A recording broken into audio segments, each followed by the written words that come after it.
ಯೂದ ರಾಜನಾದ ಯೆಹೋಷಾಫಾಟನಿಂದ ನಾವು ಕೆಲವೊಂದು ಪಾಠಗಳು ಕಲಿಯೋಣ. 2ನೇ ಪೂರ್ವ ವೃತ್ತಾಂತ ಕಾಲ ಗ್ರಂಥವು 17ನೇ ಅಧ್ಯಾಯ 6ನೇ ವಚನ. ಇವನು ಯೆಹೋವನ ಮಾರ್ಗದಲ್ಲಿ ನಡೆದು ಧೈರ್ಯಗೊಂಡನು. ಮೊದಲನೇದಾಗಿ ಇಲ್ಲಿ ಏನಂತ ಹೇಳ್ತಾ ಇದ್ದಾನಂದ್ರೆ, ಇವನು ಯೆಹೋವನ ಮಾರ್ಗದಲ್ಲಿ ನಡೆದು ಧೈರ್ಯಗೊಂಡನು. ಏನ್ ಮಾಡ್ತಾ ಇದ್ದಾನ? ದೇವರ ಮಾರ್ಗದಲ್ಲಿ ನಡೀತಾನ, ದೇವರ ಇಷ್ಟಾನುಸಾರವಾಗಿ ಜೀವಿಸ್ತದನ. ಯೆಹೋಷಾಫಾಟು ತಂದೆ ಆಸ ದೇವರಿಗೆ ವಿರುದ್ಧವಾಗಿ ನಡ್ಕೊಂಡಿರೋ ವ್ಯಕ್ತಿ. ಆಸ ತಂದೆಯಾದ ಅಬಿಯ ದೇವರಿಗೆ ವಿರುದ್ಧವಾಗಿ ನಡ್ಕೊಂಡಿರೋ ವ್ಯಕ್ತಿ. ಅಬಿಯ ತಂದೆಯಾದ ರೆಹಬಾಮ್ ಅವನು ದೇವರಿಗೆ ವಿರುದ್ಧವಾಗಿ ನಡ್ಕೊಂಡಿರೋ ವ್ಯಕ್ತಿ.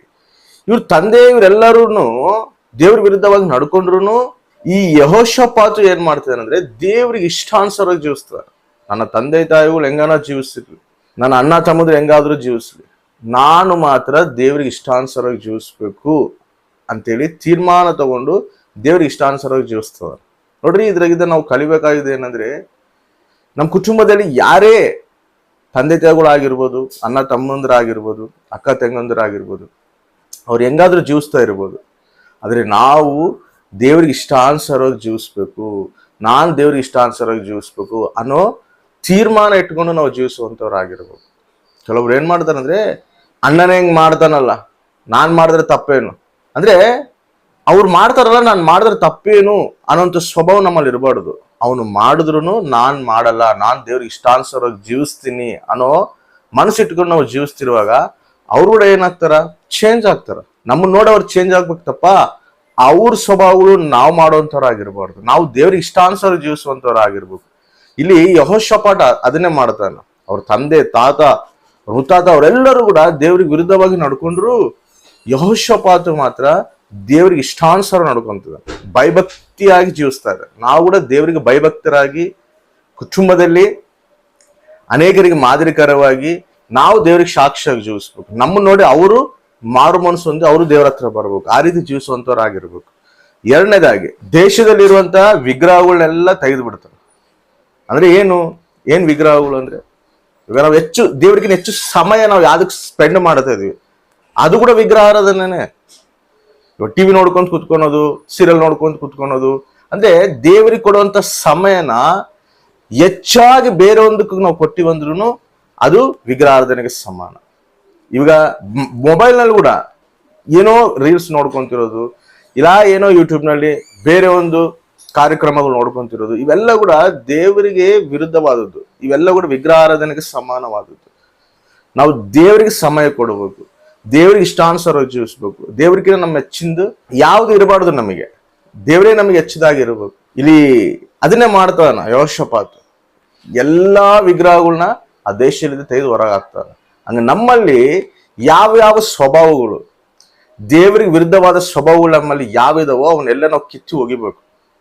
ಅದರಿಂದ ನಾವು ದೂರ ಆಗಬೇಕು, ದೇವರಿಗೆ ಸನ್ನಿಹಿತರಾಗಬೇಕು, ದೇವರಿಗೆ ಪ್ರಾಧಾನ್ಯತೆ ಕೊಡಬೇಕು. ದೇವ್ರು ನಮಗೆ ಫಸ್ಟ್ ಆಗಿರ್ಬೇಕು, ಬೇರೆ ಯಾವುದು ಇರಬಾರ್ದು. ಅವೆಲ್ಲ ಕೂಡ ವಿಗ್ರಹಾರಾಧನೆಗೆ ಸಮಾನವಾದದ್ದು, ಅದನ್ನ ತೆಗೆದು ಬಿಡ್ಬೇಕು. 3ನೇದಾಗಿ ಇಲ್ಲಿ ಯೆಹೋಷಾಫಾತು ಏನ್ ಕಲಿಸ್ತಾ ಇದ್ದಾನೆ ಅಂದ್ರೆ, ಅಲ್ಲಿ ನ್ಯಾಯ ನೀತಿಯಾಗಿ ದೇಶದಲ್ಲಿ ಜೀವಿಸಬೇಕು. ನೀವು ಅಲ್ಲಿರೋ ಜಡ್ಜಸ್ನ, ನ್ಯಾಯಾಧಿಪತಿಗಳನ್ನ ಕರೆದು ಅವ್ರೆಲ್ಲರಿಗೂ ಒಂದು ಮೀಟಿಂಗ್ ಹಾಕಿ, ಮೀಟಿಂಗ್ ನಲ್ಲಿ ಕುಂದ್ರಿಸಿ ಅವ್ರು ಹೇಳ್ತಾನ, ನೋಡ್ರಿ, ನೀತಿ ನ್ಯಾಯ ಪರಿಪಾಲನೆ ಇರಬೇಕು, ದೇವ್ರಿಗೆ ಇಷ್ಟಾನುಸಾರವಾಗ ಪರಿಪಾಲನೆ ಇರಬೇಕು ಇದು. ಯಾಕಂದ್ರೆ ಈಗ ನೀವು ವಿರುದ್ಧವಾದ ನ್ಯಾಯ ತೀರ್ಪು ಕೊಟ್ಟಿರಂದ್ರೆ ಅದು ದೇವರಿಗೆ ಅಸಹ್ಯವಾದದ್ದು. ನೀವು ತೀರ್ಪು ಕೊಡುತ್ತಿರುವಾಗ ನ್ಯಾಯವಾಗಿ ಕೊಡ್ರಿ, ನ್ಯಾಯ ಪರಿಪಾಲನೆ ಇರಬೇಕು, ನ್ಯಾಯವಾಗಿ ಜೀವಿಸ್ರಿ ಅಂತ ಹೇಳಿ ಪ್ರಜೆಗಳು ಹೇಳ್ರಿ ಅಂತೇಳಿ ಹೇಳ್ತಾನ. ನಾವು ಕೂಡ ನಮ್ಮ ಕುಟುಂಬದಲ್ಲಿ ನಮ್ಮ ಮಕ್ಕಳು ನಾವು ಬೆಳೆಸ್ಬೇಕಾದ್ರೂ ಕೂಡ ನಮ್ಮ ಮಕ್ಕಳು ನಾವು ಸರಿಯಾದ ಮಾರ್ಗದಲ್ಲಿ, ನೀತಿ ಮಾರ್ಗದಲ್ಲಿ ನಾವು ಒಳ್ಳೆ ನಡವಳಿಕೆಯಲ್ಲಿ ನಡೆಸ್ಬೇಕಂದ್ರೆ ಮೊದಲನೇದಾಗಿ ನಾವು ಸರಿಯಾದ ಮಾರ್ಗದಲ್ಲಿ ನಡೆಯುವಂತವ್ರಾಗಿರ್ಬೇಕು. ನಾವು ಸಾಕ್ಷಿಗಳಾಗಿರ್ಬೇಕು. ನಾವು ಸಾಕ್ಷಿಗಳಾಗಿದ್ದು, ನಾವು ಮಾದರಿಯಾಗಿದ್ದು, ನಾವು ಅವ್ರನ್ನು ಕೂಡ ಆ ರೀತಿಯಾಗಿ ನಡೆಯಂತೆ ನಾವು ಪ್ರೋತ್ಸಾಹಿಸ್ಬೇಕು, ಆ ರೀತಿ ನಾವು ನಡೆಸ್ಬೇಕು. ಅದನ್ನೇ ಮಾಡ್ತದೆ ಯೆಹೋಷಾಫಾತು. ತಾನು ನೀತಿಯಾಗಿ ದೇವ್ರಿಗೆ ಇಷ್ಟಾನುಸಾರವಾಗಿ ಜೀವಿಸಿ, ಅದೇ ರೀತಿ ಪ್ರಜೆಗಳು ಕೂಡ ನೀವು ಜೀವಿಸ್ರಿ ಅಂತ ಹೇಳಿ ಹೇಳ್ತದ. ನಾವು ಅದೇ ಇರಬೇಕು, ನಾವು ಆ ರೀತಿ ಜೀವಿಸ್ಬೇಕು, ದೇವ್ರಿಗೆ ಇಷ್ಟಾನುಸಾರವಾಗಿ ಜೀವಿಸ್ಬೇಕು. ಅದೇ ರೀತಿಯಲ್ಲಿ ಯೆಹೋಷಾಫಾತು ಇನ್ನೊಂದು ಕೂಡ ಏನ್ ಮಾಡ್ತಾನಂದ್ರೆ, ವಾಕ್ಯನ, ಧರ್ಮಶಾಸ್ತ್ರನ ಬೋಧಿಸ್ರಿ ನೀವು ಪ್ರಜೆಗಳು ಅಂತ ಹೇಳ್ತಾನ. ಬೋಧಿಸ್ಬೇಕು ನೀವು. ಧರ್ಮಶಾಸ್ತ್ರನ ಬೋಧಿಸ್ರಿ. ಆ ವಾಕ್ಯಗೆ ವಿಧೇಯರಾಗಿ ನಡೆಯುವಂತರಾಗಿರ್ಬೇಕು ನನ್ನ ಮಕ್ಕಳು. ಈಗ ರಾಜನು ಆ ದೇಶವೆಲ್ಲ ತನಗೆ ಮಕ್ಕಳೇ ಅಲ್ಲ, ಆ ಮಕ್ಕಳೆಲ್ಲರೂ ದೇವರ ವಾಕ್ಯಗೆ ವಿಧೇಯರಾಗಿ ನಡಿಬೇಕಂತ ಹೇಳಿ ಆಸೆ ಪಡ್ತಾನ. ಅದನ್ನೇ ನೀವು ಬೋಧಿಸ್ರಿ ಅಂತ ಹೇಳ್ತಾನ. ನಾವು ನಮ್ಮ ಕುಟುಂಬದಲ್ಲಿರುವಂತವ್ರಿಗೆ, ನಮ್ಮ ಮಕ್ಕಳಿಗೆ, ಪ್ರತಿಯೊಬ್ಬರಿಗೆ ನಾವು ವಾಕ್ಯಾನುಸಾರ ನಡೆಸುವಂತವ್ರಾಗಿರ್ಬೇಕು. ಅವ್ರಿಗೆ ವಾಕ್ಯವನ್ನು ಬೋಧಿಸ್ಬೇಕು, ಬೈಬಲ್ ಧ್ಯಾನ ಮಾಡಕ್ ಹೇಳ್ಬೇಕು, ಚರ್ಚ್ಗೆ ಕರ್ಕೊಂಡೋಗಿ ವಾಕ್ಯನ ಕೇಳಿಸ್ಬೇಕು ಅವರಿಗೆ. ಯೂಟ್ಯೂಬ್ ಚಾನೆಲ್ಸ್ ಕೂಡ ಆ ರೀಲ್ಸು ಈ ರೀಲ್ಸು ಅವೆಲ್ಲ ನೋಡೋದ್ ಬಿಟ್ಟು ವಾಕ್ಯ ಕೇಳಕ್ಕೆ ನಾವು ಪ್ರೋತ್ಸಾಹಿಸ್ಬೇಕು. ಮಕ್ಕಳನ್ನ ಆ ರೀತಿ ಬೆಳೆಸ್ಬೇಕು, ವಾಕ್ಯಾನುಸಾರ ನಡೆಸಬೇಕು. ಅದು ಕ್ಷೇಮಕರವಾದದ್ದು, ಅದು ಆಶೀರ್ವಾದಕರವಾದದ್ದು. ಈ ರೀತಿಯಾಗಿ ಯೆಹೋಷಾಫಾತು ದೇವ್ರಿಗೆ ಇಷ್ಟಾನುಸಾರವಾಗಿ ಜೀವಿಸ್ತಾ ಇರ್ತಾನೆ. ಅದಕ್ಕೆ ದೇವ್ರು ಯೆಹೋಷಾಫಾತನ ಆಶೀರ್ವಾದಿಸ್ತಾನ. ಆ ರೀತಿ ನಾವು ಕೂಡ ವಾಕ್ಯಾನುಸಾರವಾಗಿ ಜೀವಿಸುವಂತವರಾಗಿ ದೇವ್ರಿಗೆ ಇಷ್ಟಾನುಸಾರವಾಗಿ ನಾವು ನಡೆದು ನಮ್ಮ ಮಕ್ಕಳು ಕೂಡ ಅದೇ ನಾವು ನಡೆಸುವಂತವ್ರಾದ್ರೆ ಕಷ್ಟವಾಗಿ ದೇವ್ರು ನಮ್ಮನ್ನು ಕೂಡ ಆಶೀರ್ವದಿಸ್ತಾನೆ. ಇನ್ನೊಂದು ಕೂಡ ಯೆಹೋಷಾಫಾತು ಏನ್ ಮಾಡ್ತಾನಂದ್ರೆ, ಯೆಹೋಷಾಫಾತು ವಿರುದ್ಧವಾಗಿ ಸುತ್ತಮುತ್ತ ದೇಶಗಳಿರುವಂತ ದೇಶಗಳೆಲ್ಲ ಯೆಹೋಷಾಫಾತು ನಾಶನ ಮಾಡ್ಬೇಕಂತ ಹೇಳಿ ಅವರು ಯುದ್ಧಕ್ಕೆ ಬರ್ತಾರ.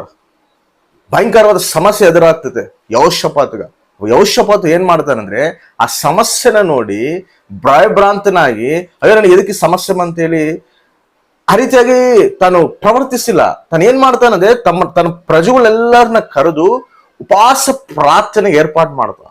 ಉಪವಾಸ ಪ್ರಾರ್ಥನೆ ಮಾಡೋಣ, ನಾವು ಪ್ರಾರ್ಥನೆದಲ್ಲಿರೋಣ, ದೇವ್ರು ನಮಗೆ ಸಹಾಯ ಮಾಡ್ತಾನ, ಈ ಎಲ್ಲಾ ಸಮಸ್ಯೆಲಿದ್ದ ದೇವ್ರು ನಮ್ಮನ್ನು ಬಿಡಿಸ್ತಾನೆ ಅಂತ ಹೇಳಿ ಪ್ರಾರ್ಥನೆಗೆ ಪ್ರೋತ್ಸಾಹಿಸ್ತಾನೆ. ಒಳ್ಳೆ ಪ್ರಾರ್ಥನಾ ಪರನು ಯೆಹೋಷಾಫಾತು. ನಾವು ಪ್ರಾರ್ಥನೆ ಮಾಡುವಂತವ್ರಾಗಿರ್ಬೇಕು. ಯಾಕಂದ್ರೆ ಸಮಸ್ಯೆಗಳು ಬರ್ತಿರ್ತಾವ, ನಾನಾ ರಕವಾಗಿ ಅಪವಾದಿ ನಮ್ಮನ್ನು ಶೋಧಿಸ್ತಾ ಇರ್ತಾನ, ಶತ್ರು ನಮ್ಮ ಮೇಲೆ ಬಿದ್ದಂಗ ಆಗ್ತಿರ್ತೈತೆ, ಸಮಸ್ಯೆಗಳು ನಮ್ಮ ಮೇಲೆ ಬಿದ್ದಂಗ ಆಗ್ತಿರ್ತೈತೆ. ಅವಾಗ ನಾವ್ ಏನ್ ಮಾಡಬೇಕು? ಪ್ರಾರ್ಥನೆ ಮಾಡುವಂತವ್ರಾಗಿರ್ಬೇಕು. ಯೆಹೋಷಾಫಾತು ಆ ಪ್ರಾರ್ಥನೆ ಮಾಡಿದಾಗ ಆ ಶತ್ರುಗಳು ಅವ್ರಿಗವರೇ ತಿಳ್ಕೊಂಡು ಸತ್ತೋಗ್ತಾರ. ಇವ್ರು ಹೋಗಿ ಅವ್ರ ತಲೆ ಇರೋದನ್ನೆಲ್ಲ ತಗೊಂಡ್ಬರ್ತಾರ. ದೇವ್ರ ಆ ರೀತಿ ಆಶೀರ್ವದಿಸ್ತಾನ. ದೇವ್ರು ಯುದ್ಧ ಮಾಡ್ತಾನಲ್ಲಿ. ನಮಗೆ ಪ್ರತಿ ಸಮಸ್ಯೆ ಕೂಡ ನಾವು ದೇವ್ರಿಗೆ ಒಪ್ಪಿಸ್ಬೇಕು, ಪ್ರಾರ್ಥನೆಯಲ್ಲಿ ಇಡಬೇಕು. ದೇವ್ರು ಯುದ್ಧ ಮಾಡ್ತಾನ. ದೇವರು ಆ ಸಮಸ್ಯೆಲಿಂದ ನಮ್ಮನ್ನು ಬಿಡಿಸಿ ಉನ್ನತವಾಗಿ ದೇವರು ಆಶೀರ್ವದಿಸ್ತಾನೆ. ಮೊದಲನೇದಾಗಿ ದೇವ್ರಿಗೆ ಇಷ್ಟಾನುಸಾರವಾಗಿ ನಾವು ಜೀವಿಸುವಂತವ್ರಾಗಿರ್ಬೇಕು. ಅದೇ ರೀತಿಯಲ್ಲಿ ನಮ್ಮಲ್ಲಿರುವಂತ ವಿಗ್ರಹ ಆರಾಧನೆಗಳು ಏನೇನಿದಾವ, ದೇವರಿಗೆ ಅಸಹ್ಯಕರವಾದ್ದು ಏನೇನಿದಾವ ಅವೆಲ್ಲ ನಾವು ಕಿತ್ತಿ ಹೋಗಿಬೇಕು. ದೇವ್ರಿಗೆ ಇಷ್ಟಾನುಸಾರವಾಗಿ ಜೀವಿಸುವಂತವ್ರಾಗಿರ್ಬೇಕು. ಅದೇ ರೀತಿಯಲ್ಲಿ ನೀತಿ ನ್ಯಾಯ ಪ್ರಕಾರ ನಾವು ಜೀವಿಸ್ಬೇಕು. ನಮ್ಮ ಕುಟುಂಬ ಕೂಡ ಅದೇ ರೀತಿಯಲ್ಲಿ ನಾವು ಜೀವಿಸಂತೇಳಿ ಪ್ರೋತ್ಸಾಹಿಸ್ಬೇಕು. ಅದೇ ರೀತಿಯಲ್ಲಿ ವಾಕ್ಯನು ಕೂಡ ನಾವು ವಾಕ್ಯಾನುಸಾರವಾಗಿ ಜೀವಿಸ್ಬೇಕು, ಮಕ್ಕಳನ್ನು ಕೂಡ ವಾಕ್ಯದಲ್ಲಿ ಬೆಳೆಸ್ಬೇಕು. ಅದೇ ರೀತಿಯಲ್ಲಿ ಪ್ರಾರ್ಥನೆ ಮಾಡುವಂತವ್ರಾಗಿರ್ಬೇಕು. ಏನೇ ಸಮಸ್ಯೆ ಬರಲಿ ಪ್ರತಿದು ಪ್ರಾರ್ಥನೆಯಲ್ಲಿ ಇಟ್ಟು ನಾವು ಹೋರಾಡುವಂತವ್ರಾಗಿರ್ಬೇಕು. ಖಚಿತವಾಗಿ ದೇವರು ಜಯ ಕೊಡ್ತಾನೆ, ಉನ್ನತವಾಗಿ ದೇವರು ಆಶೀರ್ವದಿಸ್ತಾನೆ. ಆಮೆನ್.